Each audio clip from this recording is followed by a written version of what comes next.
At that point, we don't leave the students alone. Online means that you leave the students alone. No, we invest in teaching faculty, instructors, mentors who support these students extensively every week. Every class we teach, every term, there are 8 hours of live sessions that happen every week.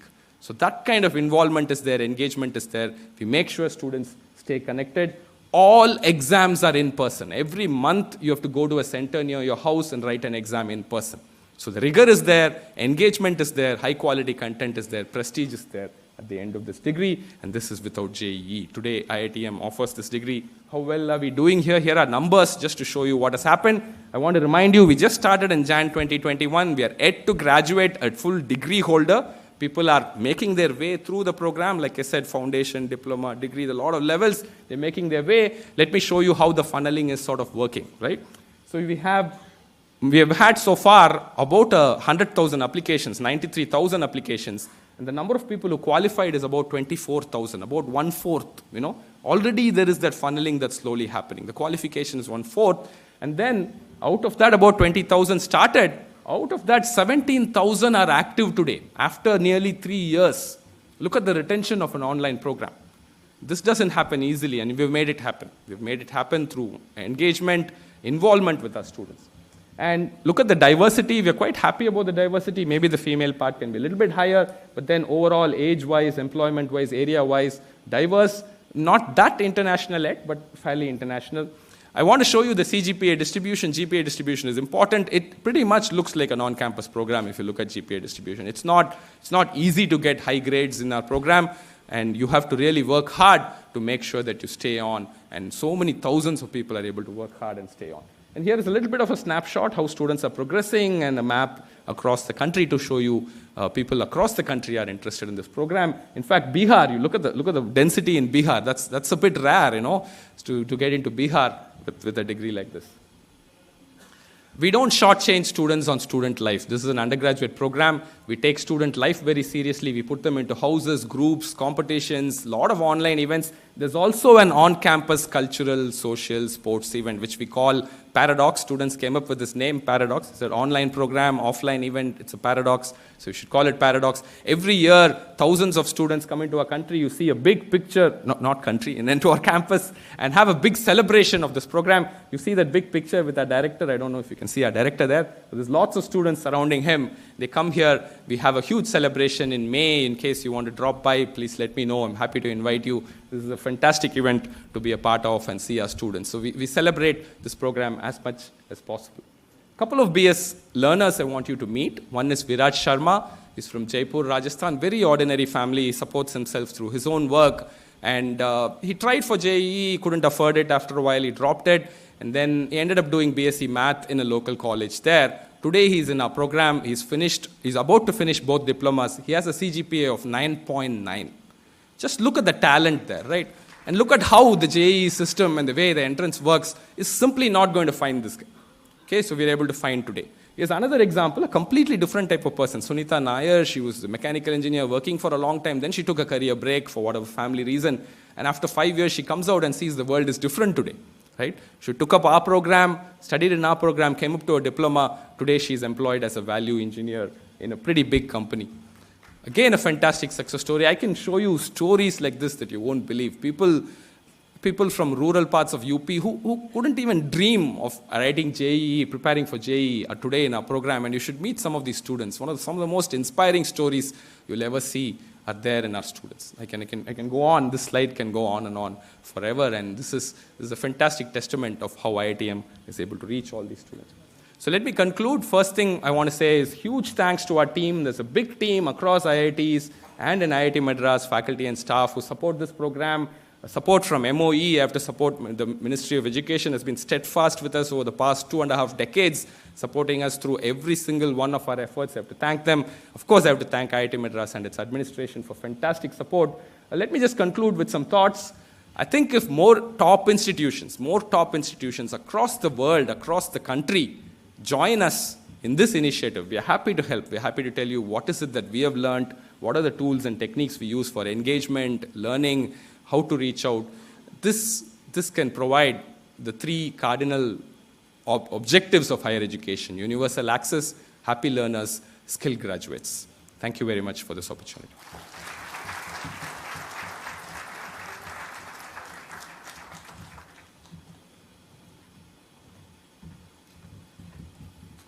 Thank you very much, Professor Andrew. My sincere apologies for the inconvenience caused during the presentation. May I now request the stage management team to clear up the stage for the next presentation.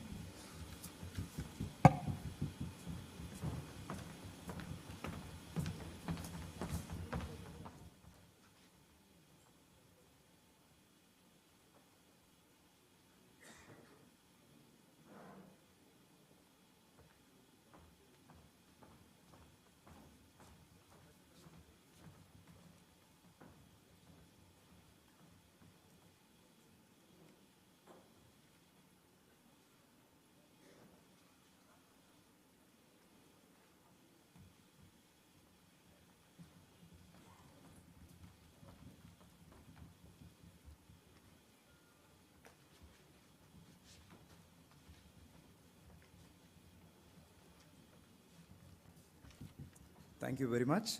I once again invite our director, Professor Kamakoti Veeranathan, to the podium to deliver a speech on use of technologies by G20 members to provide accessible, inclusive, and equitable education. Over to you, sir.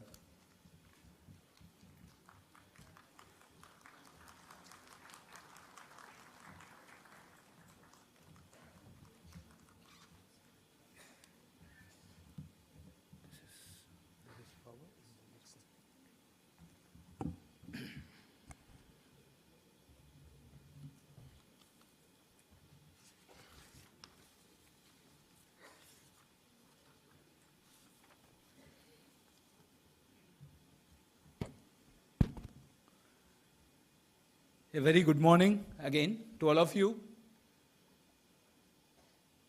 What I am trying to summarize in the next 30 minutes is based on the inputs that are provided by all the participating countries on different aspects of school education, higher education, and skill development. We see a lot of commonalities. I'll try to bring out the commonalities and also some of the challenges. And I believe that this could form the basis for the 3 sessions that are going to follow on what could be the point of discussion, the important points that need to be deliberated during those sessions. I think this will set the stage for that. With this very brief introduction, friends, the Sustainable Development Goal is of utmost importance, and all of us have this as a common goal, that is to ensure inclusive and equitable quality education and promote lifelong learning opportunities for all. Every one of us are aspiring to meet this goal at the earliest point of time.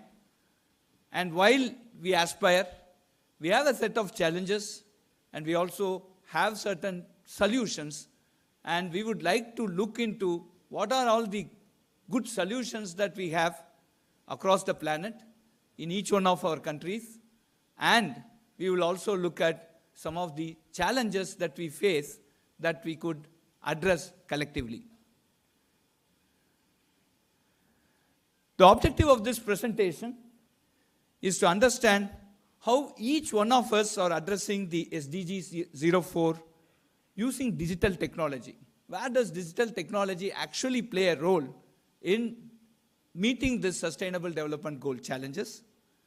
And we will look at all the 3 verticals: school education, higher education, and skill development. And some of the important things that come up are the common issues that are mostly in the areas of policy, regulations, and the processes. Every country has its own policies and own set of regulations, and these 2 govern the processes. And we have certain challenges and also certain solutions. And finally, we look for a basket of global best practices, and we intend to collaborate to give the best for the future generation. What we did 2 months before, we sent a template to all the participating nations on what we could arrive at a common denominator regarding school education, higher education, and skill development. So these are some of the points. We requested name 1 or 2 major educational initiatives in the respective vertical, and technical details about the initiative, specifically on the issue of scalability. How do we, so one of the SDG 4 is to provide equitable access to quality education for all, and that our population is increasing. We have to reach quite a significant number of people. It's not just children, but we are also looking at future of work. We need to reskill people at regular intervals, and how the technology can be used for scalability. And we also asked for some very interesting platform features that could go as a best practice. We also asked for some of these experiences, specifically in the teacher learning processes through these initiatives, specifically looking at teacher-student interaction, student engagement, and most importantly, the evaluation process. And we also requested for some of the initiatives towards accessibility, inclusivity, and equity, and specifically on bridging the digital divide between the rural part of a country and the urban part, the accessibility to digital content, local language content, culturally responsive education, technologies for learners with special needs. So these are some of the very important points that we wanted to understand. And last but not the least, challenges and drawbacks. I take this opportunity to thank all the nations who have actually responded to this, and that forms the basis of my presentation here. Now I'm splitting this presentation into 3 parts. We will look at the K-12 education, school education part to start with, then the higher education, and then the skill development. These are all the countries who had given us the feedback, and I'm summarizing those feedback. From the United States, there is a national educational technology plan that had been released in 2017. And this plan basically looks at technology-enabled learning with emphasis on equity and opportunity to all, and also to close the digital divide. So they have very targeted programs like the National Education Technology Plan, the Digital Equity Education Roundtables, they call it DEAR, the Educational Technology Media and Materials for Individuals with Disabilities, which they call it as the eTech M2. So these are some of the interesting initiatives from the United States of America, and we look forward to some more details in the sessions that follow. From the United Kingdom, there has been a very strong emphasis on, on the school education, and also that they have a gigabit broadband program for which they have invested around £82 million. And they also have courses in the classrooms, specifically they are looking at connectivity in some of the priority areas to basically bridge the digital divide. And there is an interesting effort on assistive technology pilot classrooms, and basically to train mainstream school staff to address people, students and children with disabilities. On the Australian side, there is a lot of emphasis on online resource. There are 3 key initiatives that we look at. One is the Online Resource Hub, which has 3 subparts: the Digital Technology Hub, the Matrix Hub, and the Library Hub. And then there's a National Lending Library, which is government funded, which supports delivery of AI, digital, and emerging technology contents across the country, specifically tailor-made to the Australian curriculum. Looking at China, China has a high quality education, free for rural areas, and there are common resource platforms. And they do have a program on National Smart Education Platform, which was constructed around COVID-19. China has constructed, during COVID-19 breakover, a number of around 44,000 class resources and given it free of cost, and these are upgraded in 2022. When we look at the European Union, again, the stress is on high quality, inclusive and accessible digital education. They've also looked at individual mobility and institutional cooperation across borders. And some of the important programs they have are the Digital Education Action Plan, DEEP, and Selfie, which is a self-access tools for schools. They are working towards an European education policy during 2025. Netherlands has a specific program for children who do not receive education, specifically due to physical, mental, or home-related reasons. And they also have an EDU-V program, which is government-funded, with an outlay of £35 million. Now, these programs are on the digital end. They have a digital school, which is a virtual program, and they also have a national education lab for AI in addition to the EDU-V program. When we look at France, France has an interesting virtual voice assistant called Captain Kelly, which is used to teach English and also use AI in listening and speaking. And this tool is used as a complement to primary school teachers, not replacing them, but as a complement to the primary school teachers. When we look at Spain, they do have a new education law and curriculum to improve digital competence. They have around 240,000 classrooms that are covered under this program. And they are looking at plan for digitalization and digital competence of Spanish education system, and very seriously looking at bridging the digital divide and specifically the local language content and culturally responsive education.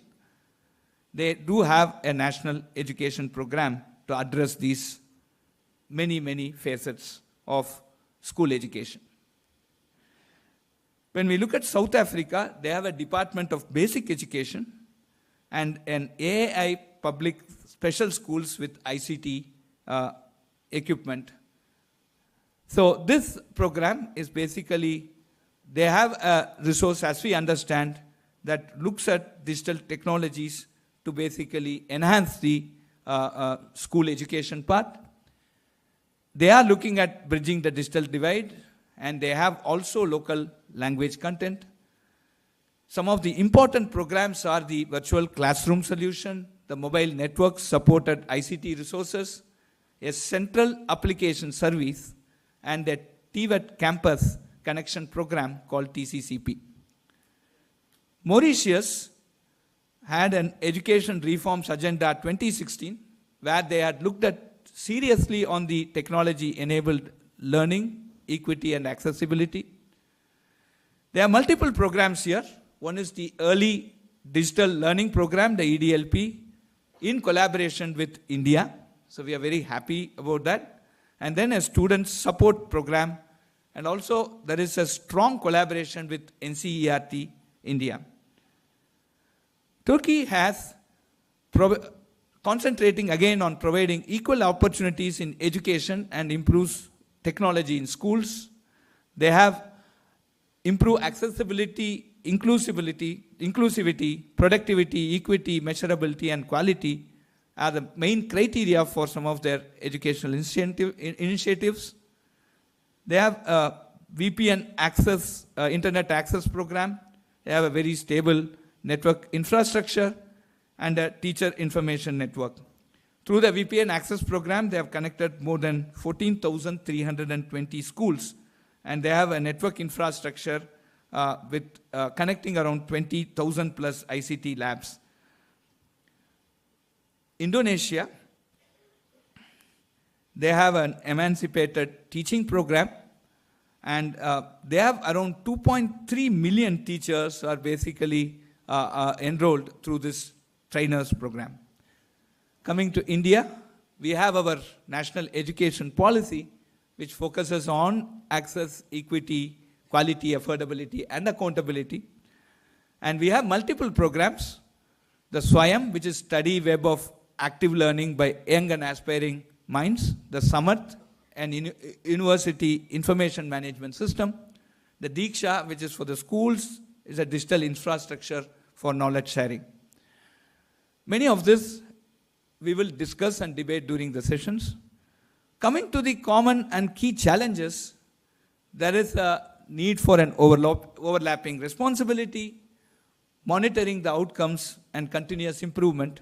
These are some of the common challenges.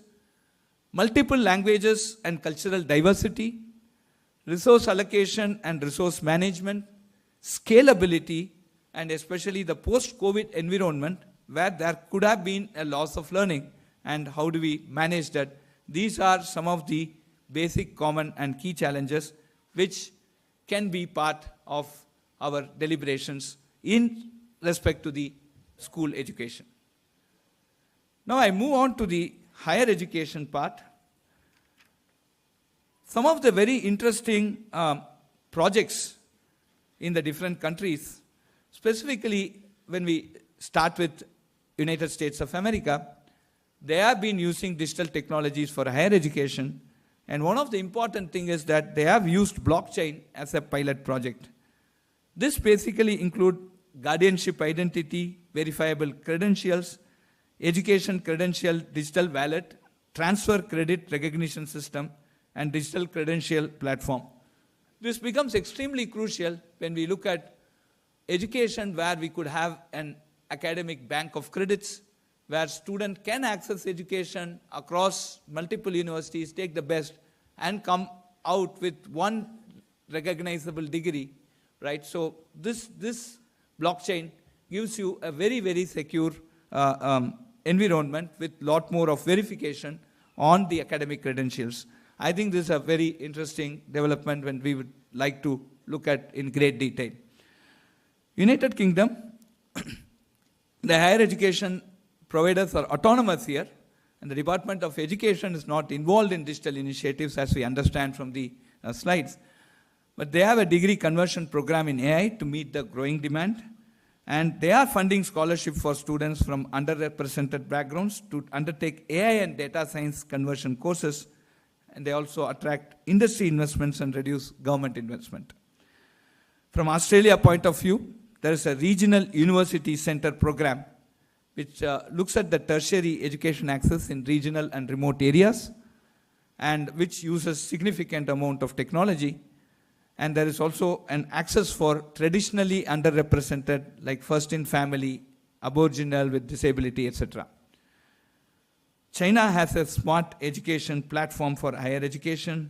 They have 20 online programs, 20,000 high-quality courses selected from 50,000 courses. Top professors and courses, they have the golden online classrooms. So the National Smart Education Program for higher education, enabled with big data, AI, and other technologies, form some of China's initiatives.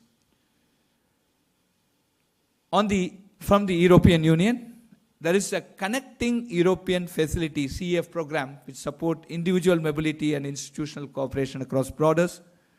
They have also a digital European student card, the Erasmus Plus without papers, and the framework for micro-credentials.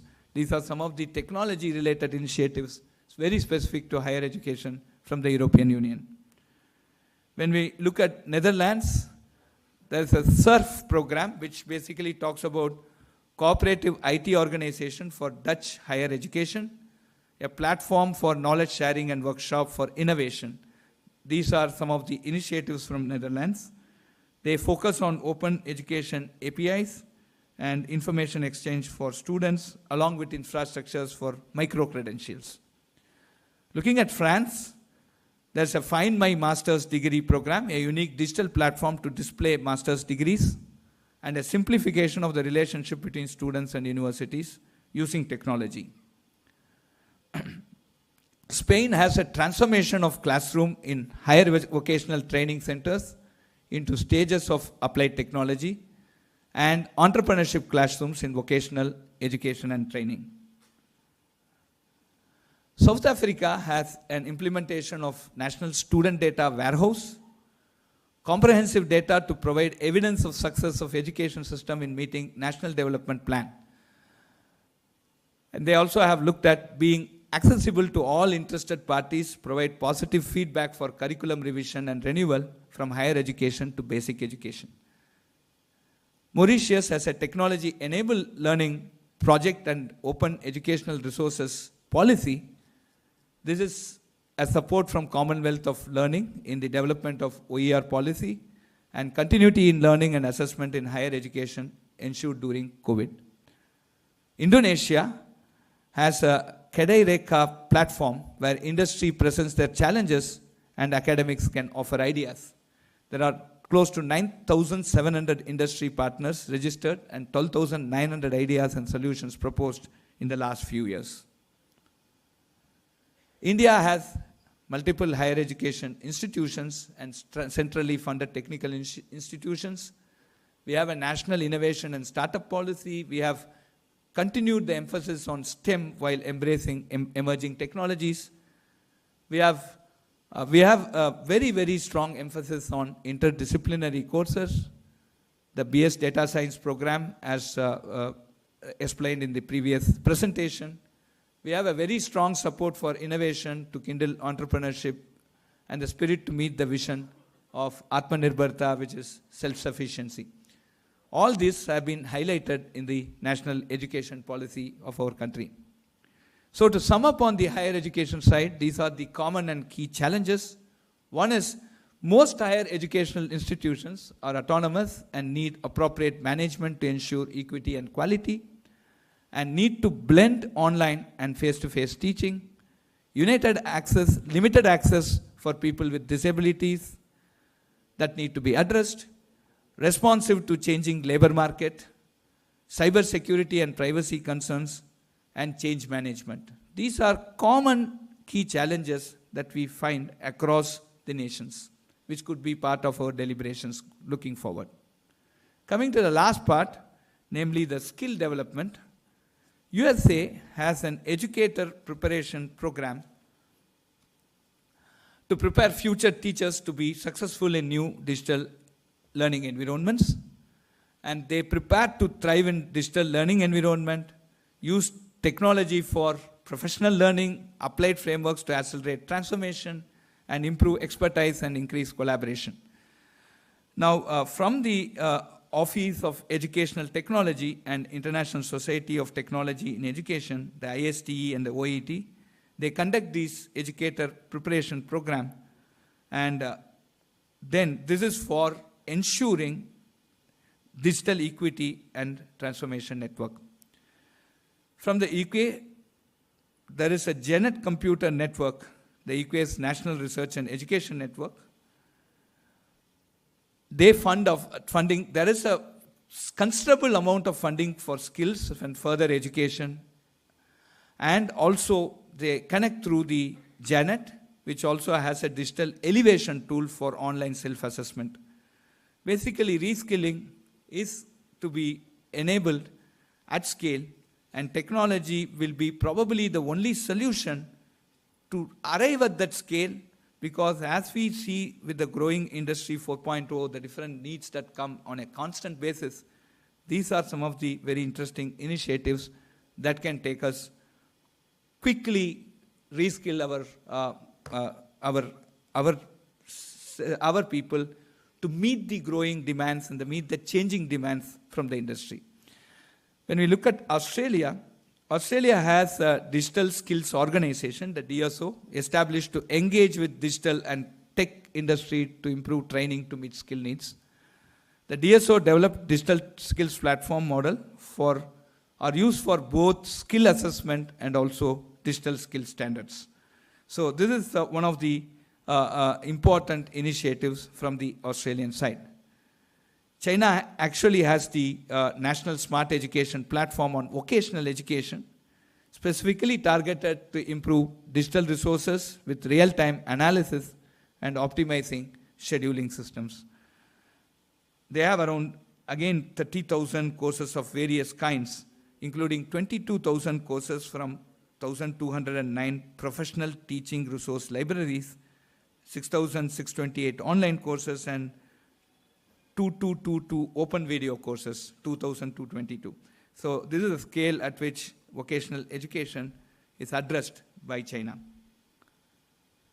EU has developing teaching and learning skills, which is a key pillar of DEEP, a program, Digital Education Action Plan. It also includes AI and data-related skills as core skills in EU's digital competence framework. There is also a EU-level targets are being set for students, specifically from the digital skill, and they also have technology intervention to boosting women participation, specifically in STEM disciplines. Netherlands has a digitalizing Simples. It's an initiative to make education more responsive to labor market and enhancing digital skills. They have also set up a Center for Teaching and Learning and National Transformation Hub. France has PIX, a public online service for assessing, developing, and certifying digital skills. It's based on the European Digital Competence Reference Framework, which has currently enrolled 6.5 million users and 1.7 million certificates have been taken. So they have an accessibility in English and compulsory national testing at the end of lower secondary school. These are some of the highlights of the France initiatives. From Spain, there are two categories, what they call as the A actions and the B actions in the strategic action plan dedicated towards skill development. There is a transformation of classrooms in higher vocational training centers into spaces of applied technology, and the entrepreneurship classrooms in vocational education and training, which form the very important aspects of this strategic plan. Under the A action plan, they have a target of 638 by Q4 of 2024. And they are also looking at 374 new 496 using funds of financial year 2020 and 457 classrooms, entrepreneurship classrooms in financial 2021. This basically shows the great importance Spain attaches to specifically vocational training and skill development. From South Africa, there is a national open learning system called NOLS, which provides high-quality, accessible digital learning materials for e-learning opportunities, and it's free and online. Mauritius has a micro-credential in the National Qualification Program, and they have a digital experiential learning in the polytechnics supported by the British Council. Turkey has mathematics education platform to support teaching and learning process with real content and related to daily life. They have an EBA digital education platform and applications, and an OBA teacher information network, which has 533 online courses and 22 professional communities benefiting out of that. Indonesia has, again, the Emancipated Campus Platform. This is a platform which provides university students with thousands of opportunities outside of campus. The students can sign up to selected industry partners for semester-long internships and research, etc. This is from the skill development point of view. From India, we have the Ministry of Skill Development. We have multiple schemes like the Pradhan Mantri Kaushal Vikas Yojana, the PMKVY, the India International Skill Centers, the Sankalp, which is skill acquisition and knowledge awareness for livelihood, the National Artificial Intelligence Translation Tool, which plays a crucial role in skill development, specifically from a multilingual perspective. We also have the National Internship Portal and Bhashini, which is again an AI-based translation tool, which translates from one language to many of our many of our official Indian languages. We also have specific programs on craftsman training advanced vocational training, upgradation, entrepreneurship support, and funding support. Coming to the common and key challenges that we look at when we study all the countries, one thing is to have a program that is inclusive and relevant. And we also should address the weak economy and insufficient entrepreneurship to basically, what are the solutions for that to boost entrepreneurship in the country, and the need to help local economy, agile and effective instruments for skilling versus need of industry with the changing industry needs, and lack of motivation at various levels. How do we address that? Not just students, but teachers and implementing agencies. How do we address that and bring in the spirit of innovation and entrepreneurship and the innovation for relearning and continuous lifelong learning? These are the common challenges that we see. So what I have tried to do is, we got these inputs from multiple countries. I've tried to summarize all, tried to bring some of the best initiatives in these countries, and also got some common denominator about the common and key challenges. This would, I believe, can become the part of our discussions in the 3 sessions that are going to follow on school education, higher education, and skill development. We are at Chennai, the birthplace of Thiruvalluvar, a celebrated Tamil poet, philosopher, and sage. The Tirukkural that he has composed is a collection of couplets broadly on 3 topics, namely virtue, worth, wealth, and love. And it's a priceless guide for sustainable living. I will conclude my presentation with a couplet in Tirukkural which goes, En enba eenai, ezhuttenba ivvirundum, kan enba vaazhum uyirku, which essentially means the numbers and alphabets are the 2 eyes through which one must see the world. Friends, we are looking at a sustainable development. The future generation must understand the wider world, and education is the only tool. Needless to mention that we will work together to give them the best. Vasudhaiva Kudumbakam, one earth, one family, one future. Thank you very much.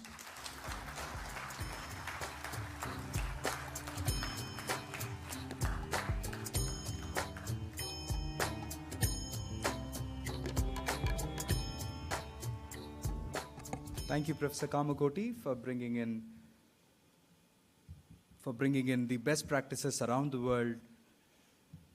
Now, may I now request the stage management team to set up the stage for the next panel discussion.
Dear participants, there will be a tea break session after this panel discussion.